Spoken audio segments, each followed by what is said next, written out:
Bueno, en este ejercicio, que es un poquito largo, tiene varias partes, ¿no? Por eso lo escogí, pues porque me parece bastante completo.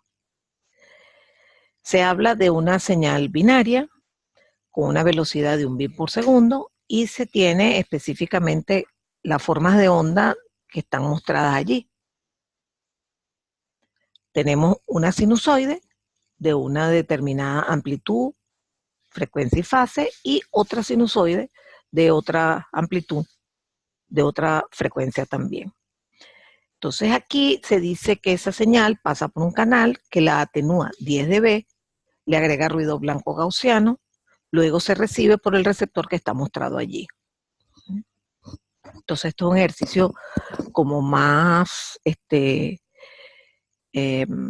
a mano, porque la primera pregunta dice, determine Y1 de 1, entendiendo que Y1, el dt, es la salida del primer, digamos, de la salida de la señal, ¿verdad? Cuando pasa por la primera rama del receptor Gram-Schmidt, que es la que multiplica por la base U1. ¿Sí?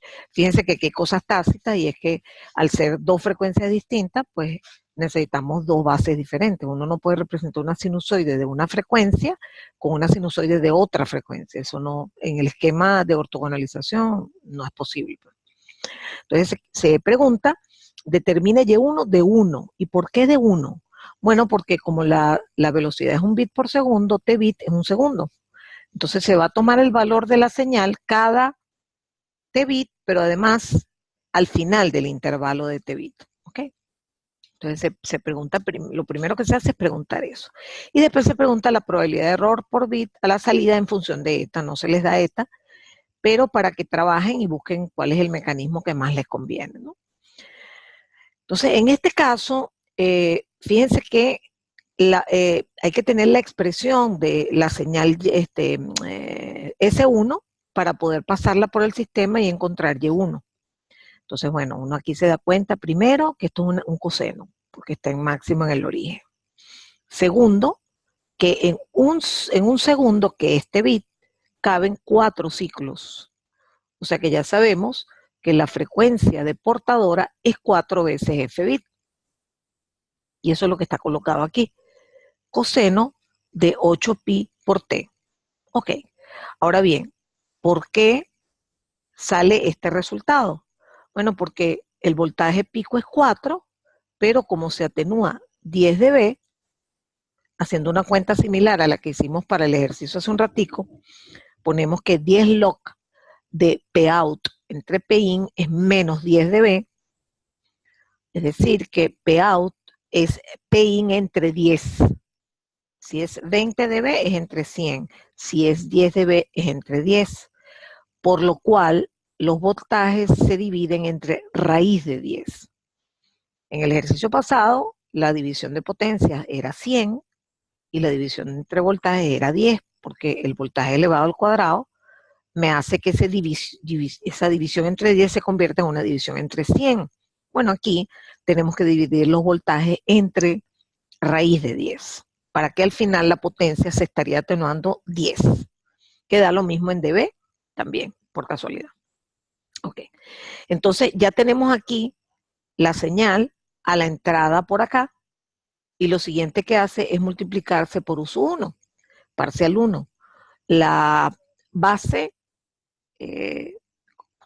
correspondiente a esa sinusoide tiene que tener la misma forma que ella, pero otra amplitud que haga que su energía como símbolo sea unitaria. Y sabemos que imponemos repetidas veces raíz de 2f símbolo, o cuando es binario, raíz de 2f bit. Como f bit vale 1, entonces esto queda un simple raíz de 2. Entonces multiplicamos esto por esto, y no puse los pasos intermedios, pero se los voy a decir aquí rápidamente. Aquí le queda, olvidémonos de las amplitudes, les queda un coseno cuadrado, ¿verdad?, que usted puede separar o describir como 1/2 más coseno de doble frecuencia sobre 2. Ok. Es decir, que le va a quedar la integral de una constante, que es esta constante que está aquí por 1/2, integral entre 0 y t bit, e integrar eso da esto. Pero le queda también la integral de un número por coseno de 16 pi t. Pero la cuestión es que deben entender que entre 0 y t bit hay 4 ciclos de esta señal. Por lo tanto, si me refiero a una de doble frecuencia, habrá 8 ciclos. Es decir, que igual, ¿verdad? Va a haber una cancelación de las áreas positivas con las áreas negativas de la sinusoide. Con lo cual, la segunda parte de esa integración da 0. Y al final encontramos que y1 en t bit, porque al final t bit es 1, aquí ponemos t bit igual 1, y1 en 1 es este valor. ¿De acuerdo? Eso es lo que se estaba pidiendo en este ejercicio, pero la gracia estaba en pasar la señal, que es uno de los elementos que dije que ustedes tenían que saber hacer. Muy bien.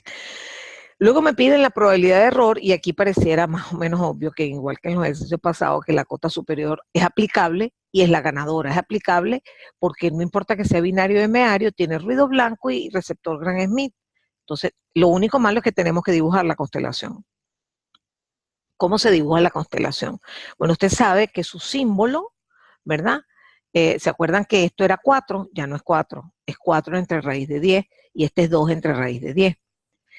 Pero para representar esos símbolos con la base, acuérdense que hacíamos nosotros. Esta es la base, ¿verdad? Entonces usted tiene que agarrar la base, dividirla entre raíz de 2 para que le quede un coseno unitario y después la multiplica por la verdadera amplitud que usted tiene. Mire, eso fue lo que hice aquí, por ejemplo. Agarré este eje US1, lo dividí entre raíz de 2 y después lo multipliqué por la amplitud que alcanza esta sinusoide al ser atenuada. Esto es 4, pero en realidad la entrada del receptor, que es lo que me interesa, es 4 entre raíz de 10. Entonces aquí me queda esta sinusoide representada sobre la constelación. Igual hacemos con esta. Esto es una sinusoide de amplitud 2 entre raíz de 10. ¿Cómo la represento con un coseno que es raíz de 2 cosenos? Bueno, que es la base 2. Es otro coseno distinto a este. Sería el doble de la frecuencia, no este. Entonces, usted agarra la base, la divide entre el raíz de 2 que tiene, que es raíz de 2 f bit, la divide entre raíz de 2 f bit, y después la multiplica por la amplitud que tiene el símbolo S2 atenuado, y le queda esto que está aquí. Aquí está 1 entre raíz de 2, que es lo que usted le está simplificando a uso 1 para que le quede un coseno unitario, y después multiplica por la verdadera amplitud de la sinusoide a la entrada del receptor, o sea, la sinusoide que está aquí. Entonces aquí tenemos, facilito el cálculo de cota superior, es la probabilidad de que este se convierta en este por un medio, más la probabilidad de que este se convierta en este por un medio, que son iguales, o sea, me da 2 veces lo mismo multiplicado por un medio, o sea, me queda una sola Q. Q de min entre raíz de 2 eta. Ah, por cierto, que aquí por curiosidad, bueno, les voy a confesar que lo revisé una vez y me dio de min.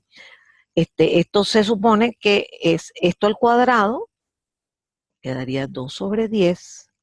Oye, de min da 1. Sería cuestión de que revisara eso. No sé, a lo mejor me equivoqué. Bueno, discúlpenme, después lo reviso. No quiero perder más tiempo aquí revisando esto. Esto al cuadrado, que es esto, más esto al cuadrado, raíz cuadrada es de min.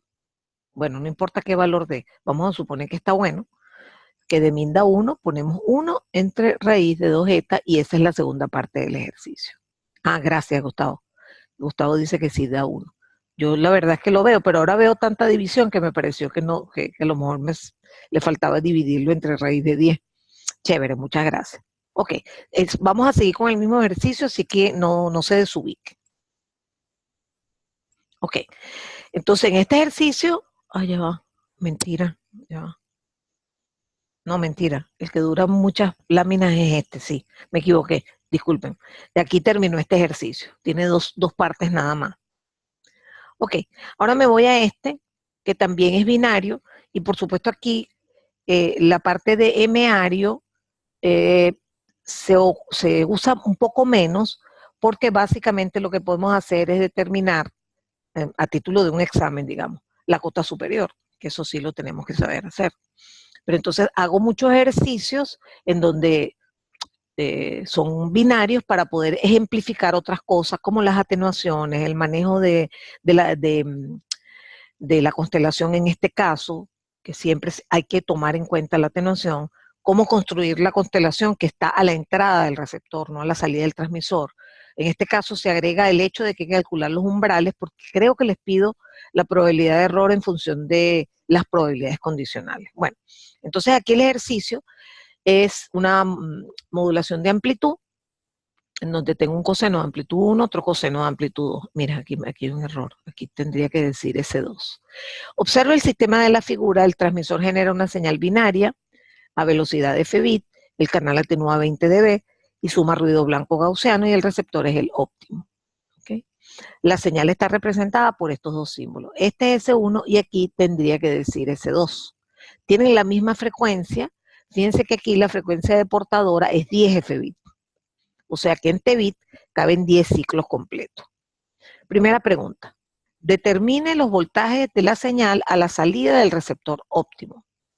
Y la segunda pregunta es que fíe los umbrales para después, posteriormente, calcular probabilidades condicionales.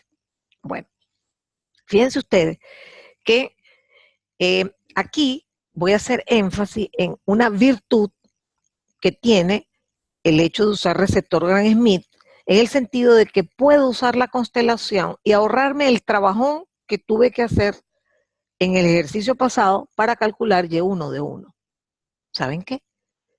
Si a mí me hubiesen dado la libertad de hacerlo como yo quisiera, yo no hubiese hecho esto. Yo simplemente veo la proyección del símbolo 1 en la base o sub 1, ¿verdad? Y eso es Y1 de 1. Es decir, este valor, aunque la verdad es que no parece, pero sí son iguales, este valor, ¿verdad? Es Y1 de 1. Y eso es lo que vamos a hacer ahora. Vamos a hacerlo aquí rapidito. Aquí vamos a generar la constelación, como siempre, que es, primero, tenemos que generar las bases. Aquí sabemos que la base es una sola, es el mismo coseno, solamente que la amplitud es distinta, entonces me queda raíz de 2f símbolo o raíz de 2f bit por coseno de 20 f bit por pi por t. Chévere. Ok, entonces este símbolo, ¿verdad? Habría que primero atenuarlo. Aquí la atenuación, como es de 20 dB en potencia, se divide Pout entre Pin entre 100 y en voltaje se dividen entre 10. Entonces, ¿cómo quedarían los símbolos? Para comenzar, este símbolo atenuado daría punto 1, punto 2. Y si lo quiero representar en función de la base, pues lo tengo que dividir entre raíz de 2f bit. Eso lo hicimos en el ejercicio pasado, no hay ningún misterio. Y eso nos implica que el umbral va a estar entre los dos. Porque decía, determinen los umbrales. O sea, lo o los umbrales. Aquí hay uno solo y está en la mitad de esto, que es este valor. ¿Okay? Eso lo comentamos cuando hablábamos de lo que tendríamos que saber de aquí al parcial. La siguiente pregunta es determinar la potencia de ruido a la salida del receptor óptimo en función de eta.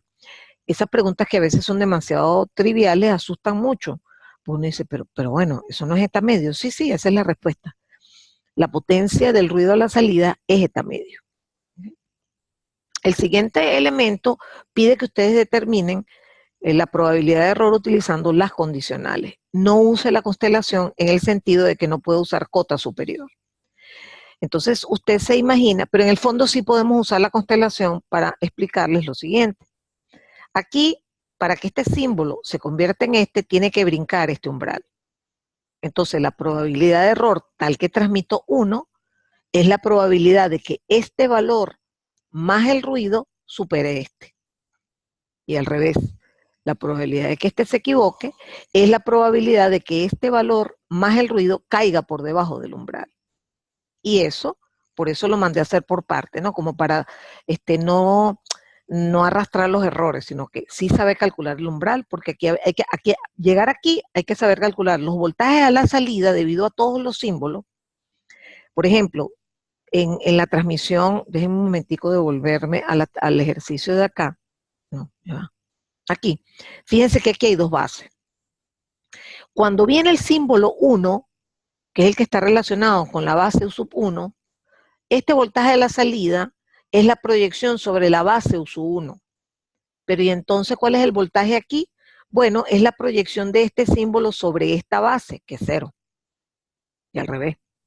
Cuando usted coloque aquí el símbolo 2, el voltaje por aquí va a dar a la salida, evaluado en un segundo, va a dar este voltaje, ¿verdad? En cambio, esa señal al pasar por aquí, este símbolo proyectado en este eje da 0. Se lo comento porque en este caso hay una sola proyección, pero cuando tenemos 2 ejes, que es lo más que vamos a tener, no vamos a trabajar con más de 2 bases, entonces usted necesita ver la proyección del símbolo en cada base. Aquí no hace falta eso y por eso es que puedo darme el lujo de calcular probabilidades condicionales.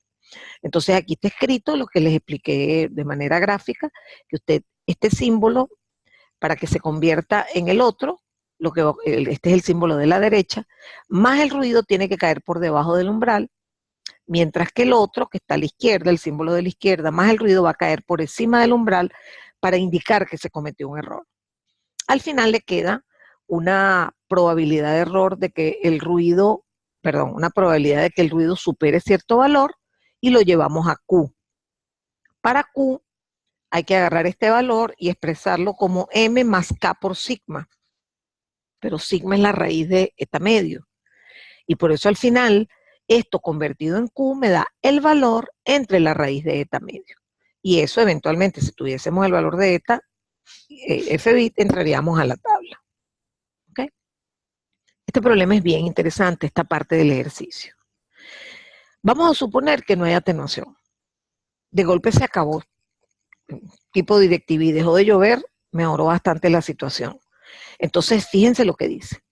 Si la atenuación no existiera, ¿cuánto podría subir la tasa de transmisión manteniendo todo lo demás igual, de forma que la probabilidad de error fuese el mismo valor que el obtenido aquí? ¿Okay? Entonces, aquí uno tiene que tal vez ayudarse con las gráficas de probabilidad de error, porque las gráficas de probabilidad de error en un eje tiene la probabilidad de error y en el otro tiene algo que está relacionado con la energía. Entonces, si usted quiere mantenerse, no está cambiando el sistema, lo que está cambiando es la atenuación. Es decir, que lo que le queda es moverse sobre la curva, hacia arriba o hacia abajo del punto que está marcado por este elemento. Ahora bien, fíjense que si usted quitó la atenuación, es parecido a que usted hubiese aumentado la potencia de transmisión. Entonces aquí, fíjense que tenemos S, en la situación original, la energía sería la potencia por T bit. Vamos a llamarlo T bit 1 porque me están preguntando cómo cambiaría la velocidad 2. Entonces, ¿qué pasa? Fíjense, S por T bit 1 lo igualo a la nueva energía. Bueno, ¿y por qué lo igualo a la nueva energía? Porque quiero mantener la misma probabilidad de error. Ok, pero me están diciendo que la potencia nueva es 100 veces la vieja. ¿Por qué? Porque la vieja consideraba una atenuación de 20 dB, que era dividir la potencia entre 100. Entonces ahora la potencia es la vieja, que estaba atenuada, por 100. Fíjense que este S y este S es el mismo. Y esto se llama T bit 2. Esas dos cosas tienen que ser iguales para que la probabilidad de error sea la misma. ¿De acuerdo? Entonces, uno despeja de aquí T bit 2 y le da 0.01 T bit.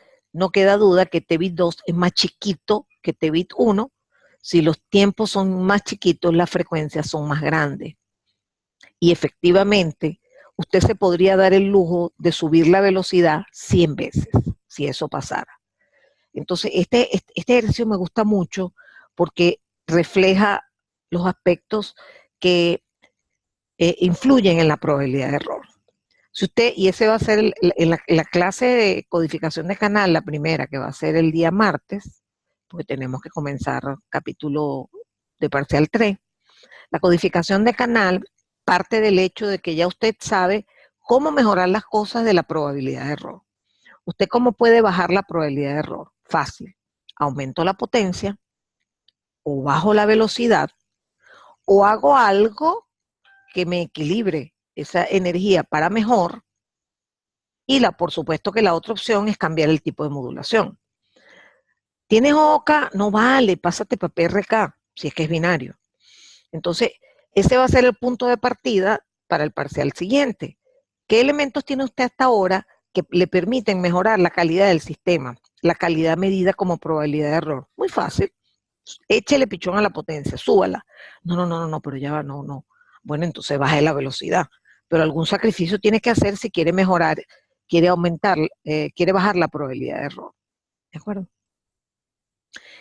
Todavía estamos en el mismo ejercicio. Fíjense bien. Aquí dice, suponga que se cambia el transmisor. Es decir, usted decide, no, yo voy a hacer otro sistema distinto a ese señor para ver si me va bien. ¿Okay? Entonces, usa el mismo S1, pero S2 lo pone en 0.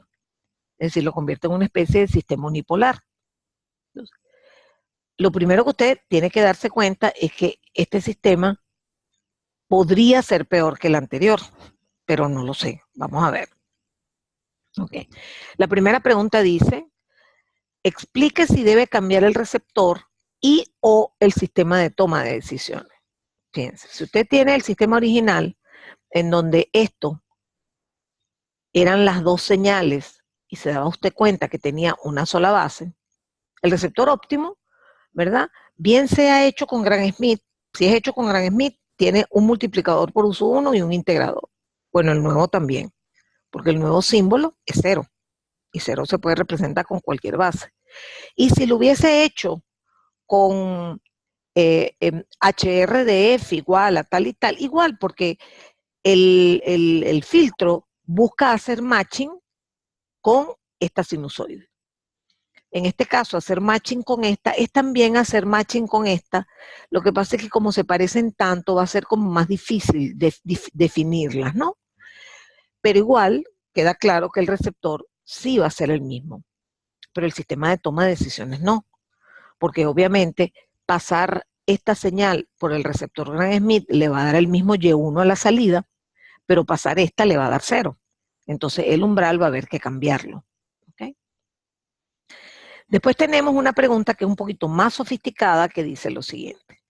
Asuma que el sistema original está ubicado en el punto B de la siguiente gráfica. Fíjense que aquí hay dos curvas diferentes y me dicen de antemano que esto es el valor para el sistema original. Este es el valor de la probabilidad para el sistema original, que por cierto coincide con el del C. ¿Okay? Entonces, ahora la pregunta es, ¿dónde ubicaría usted el punto que corresponde al sistema que acabamos de describir? Que lo que es aquel en donde el símbolo 2 se apagó. ¿Okay? Entonces, fíjense.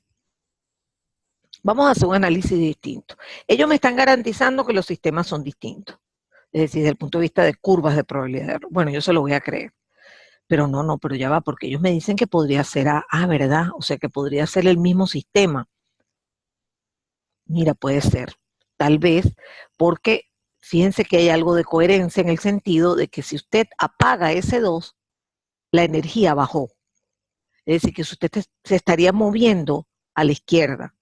En otras palabras, si algo usted puede descartar, es que no es el punto D. Porque está, bueno, se supone que tendría que estar más o menos a la misma energía. Ok, entonces, ¿qué debe hacer usted? Bueno, no le queda más remedio que ponerse a calcular, ¿verdad? Valores de energía, valores de correlación y llegar finalmente al valor de la probabilidad de error. En este caso, la energía 1, pásense a S1 y S2 que acabamos de trabajar, ¿no? Como usted tiene la constelación, puede rapidito sacar la energía, que es la distancia radial al cuadrado, de 1 a 2, saca lambda y adivinen, lambda le da 1. Lambda para esta parte da 1, porque están del mismo lado. ¿Okay? Eso es parecido al ejercicio que hicimos hace rato. En cambio aquí, lambda da 0, porque es un caso unipolar. Entonces fíjense que metemos este resultado, todos esos valores de energía, etcétera, y me da que la probabilidad de error da este valor. Y fíjense que aquí me da exactamente el mismo valor.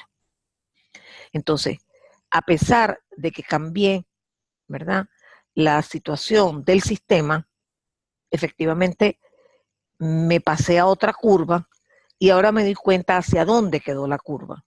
Fíjense que esto es muy coherente este resultado porque me muevo a la izquierda, porque el sistema nuevo apagó una señal y le bajó la energía, pero además me quedé con la misma probabilidad de error. Es decir, aquí hay otra lección que es importante que escuchemos. Lambda igual menos 1 es una muy buena decisión. Si hubiésemos hecho lambda igual menos 1, la curva estaría por debajo seguro. O sea, si aquí me hubiesen dicho que el nuevo símbolo es el negativo de este, ustedes pueden jurar que esa curva está por debajo. Pero, en realidad, yo tengo una transmisión que tiene lambda igual 1. Fíjense que básicamente lo que estoy diciendo es que lambda igual a 0 logró probabilidades de error más bajas en general. Entonces, esas son las cosas que uno va aprendiendo de los ejercicios, más allá de llegar a un resultado específico. Bueno, vamos a pasar a este ejercicio, que también tiene manejo de curvas, que como se dan cuenta, como, digamos, hacer cuentas es más fácil que ustedes lo vean por su lado, es decir, ustedes oyen una grabación y ven tal, pero manejar las curvas, que yo pueda hacer este tipo de movimientos es como más didáctico, ¿no? Entonces, en casi todos los ejercicios incluí la curva de probabilidad de error. Muy bien, aquí dice que tenemos 3 sistemas de comunicaciones y que están ubicados en 3 puntos que son A, B y C. Ahora, en un caso, ubico la curva, por ejemplo, A y B los ubico en la misma curva, pero también los ubico en B y C. Primer comentario que voy a hacer. He comentado varias veces que en este parcial las curvas no se cruzan. Es verdad. O sea, si usted inventa cualquier sistema binario o M-ario con un receptor alfa, beta o gamma, no va a lograr que las curvas se crucen. ¿Okay? Eso matemáticamente no es posible. Es decir, que para ser exactos, esto es una curva de probabilidad de error de un sistema que nosotros no hemos estudiado, que es un sistema que tiene codificación de canal. Pero bueno, no importa, ustedes van a aceptar el hecho de que eso es así. ¿Okay? Veamos. La primera pregunta dice, ¿cuál de los 3 sistemas es más fuerte frente al ruido? ¿El sistema A, el sistema B o el sistema C en este momento? O sea, en el punto donde están ubicados. Entonces, obviamente, el mejor es el C porque es el que produce la menor probabilidad de error. ¿De acuerdo? Ok. Ahora vamos a partir en la parte B del hecho de que vamos a suponer que B y C son sistemas casi idénticos. Es decir, tienen la misma modulación, tienen la misma potencia, tienen el receptor adaptado y el mismo canal. Entonces, algo tienen distinto, ¿no? B y C. ¿Cuál transmite más símbolos por segundo? Entonces, tomando el hecho de que puedan pertenecer eventualmente a la misma curva, ¿verdad? Ya que le están poniendo tantas cosas en común, ¿qué diferencia habría entre el punto B y el punto C? Pues muy sencillo, que C está en el eje de más energía que B. Acuérdense que esto normalmente se pone en decibeles. En este caso está, bueno, alrededor de 2.5 y en este caso alrededor de 2.1, algo así. Me quedan 10 minutos. Entonces, claramente hay una diferencia en las energías, pero miren lo que me están diciendo, que tienen la misma potencia. Entonces pregunto, el que está más a la derecha, ¿verdad? ¿Cómo hace para tener más energía? Bajando la velocidad. Bajando la velocidad, ¿ok? Logra menor probabilidad de error, es cierto, pero logra menor calidad también porque la velocidad bajó.